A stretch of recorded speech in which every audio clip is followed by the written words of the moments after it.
So now it's another installment of the commentary that I do when I was too lazy to get any footage for the Knicks series. How to make every NBA team not suck. And we're going to be doing the Northwest of the Western Conference, because I haven't done a Western Conference thing yet.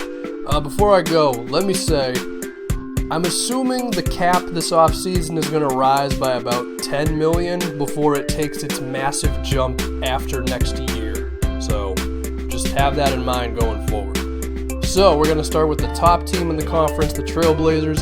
I like Terry Stotts as a head coach, but the Blazers could end up being completely different next year, or they could be basically the same thing. It's all dependent on Lamarcus Aldridge, Wesley Matthews, and Robin Lopez re-signing. Now, I'm going to admit, from a gut feeling, I really don't like the chances of any three of those guys re-signing. I think Lamarcus Aldridge is about to be, 31 years old, still a great player, and I just don't know if this team is a title contender, fully healthy and all that.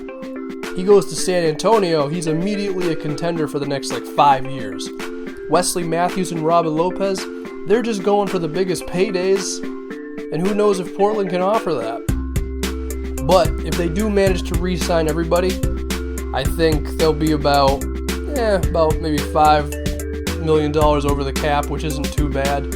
At that point, you could get a mid-level, and they just need scoring off the bench. I mean, maybe you can re-sign a Flalo, probably not, let's be honest, but maybe Aaron Brooks. I think Aaron Brooks could be a good scorer off the bench for them. Now, if this thing blows up and everybody leaves, then just do what you can, man. I mean, try to acquire some young talent in free agency or something. I don't know. I mean, at that point, we're looking at you're not in the playoffs, you're in the lottery, and then Damian Lillard is officially the main guy. That I don't even know. That's so deep, I can't even get into that. Next, the Oklahoma City Thunder. I'm all for the firing of Scott Brooks because I'm pretty sure we were all tired of Kevin Durant taking turnaround, fadeaway, backflip three-pointers at the end of games. Now, who do they hire as a new coach? I've heard actually Jeff Van Gundy is interested in coming back as a coach. That could be interesting. But honestly, with OKC, just everybody be healthy. That's all it is. If everybody's healthy for one full season, they've made improvements. They acquired Kyle Singler. If they can re-sign Cantor, that'll be big. Their front office was finally interested in actually improving the roster, so if everybody's healthy and you can re-sign Cantor, that's a title contender in my eyes, and let's just hope Durant doesn't decide to leave. Next, the Utah Jazz, who next to the Milwaukee Bucks are probably the most interesting team moving forward. Rudy Gobert's a beast. Point blank. Rudy Gobert is a monster. And we look at Gordon Hayward and Derek Favors and, of course, Gobert, as well as Alec Burks. I like their upside. Their problem is Trey Burke didn't really improve in his second season. He basically stayed the same.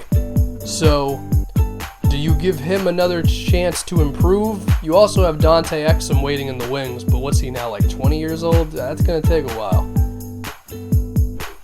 This is an idea.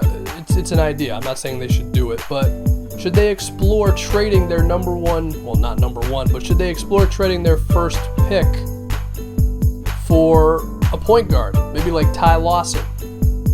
It's an interesting idea, but at the same time, this team is still a few years away. Lawson's about to be 28. That's risky, but they just need a point guard, and they just need the roster to improve outright. Now, speaking of Ty Lawson, safe to say that the Nuggets are going to be trading him.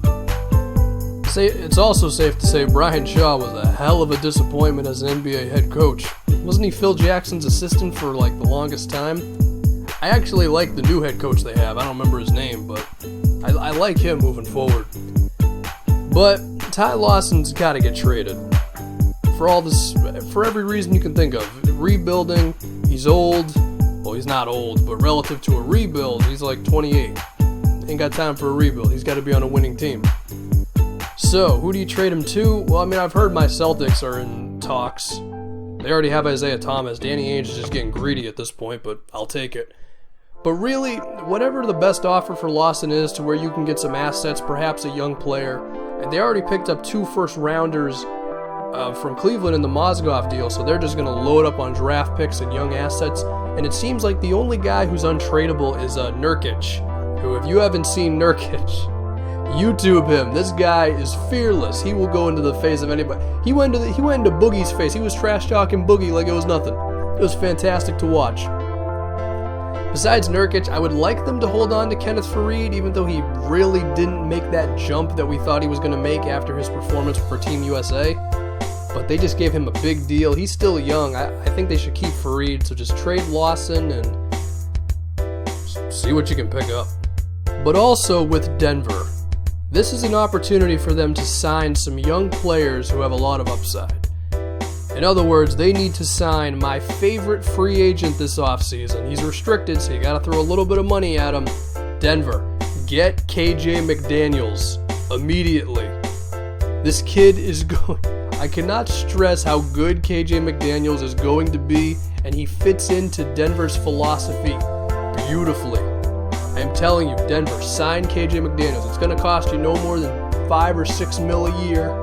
You're not going to be good anyway, so sign him to like a 40-year deal. Trust me, you will love yourself for it. And the last one is the Timberwolves. My God, we're going to look back in recent memory. Trading Kevin Love for Wiggins, genius. Genius. It was a great move by Flip Saunders. That's how you make a trade. You wait until the offer is at its best, then you make the move. You don't jump immediately. But anyway, they now have the number 1 overall pick. Draft Karl Anthony Towns, put him at power forward, and then let Pekovic and Gorgie Dang battle it out for the starting center position. Whichever one wins, you keep. Whichever one loses, you trade him away. That'll help you out. Eventually, they'll learn that Rubio sucks, but in the meantime, they're going to hold on to him. He's basically Rondo 2.0. And I'm talking 2015 Rondo 2.0, not 2008 Rondo. So anyway, this has been another rendition of how the hell to make every team not suck. I still haven't thought of any outros for my videos to make it sound good, so I'm just going to ramble for the last 15 seconds. And that's it. I'm done.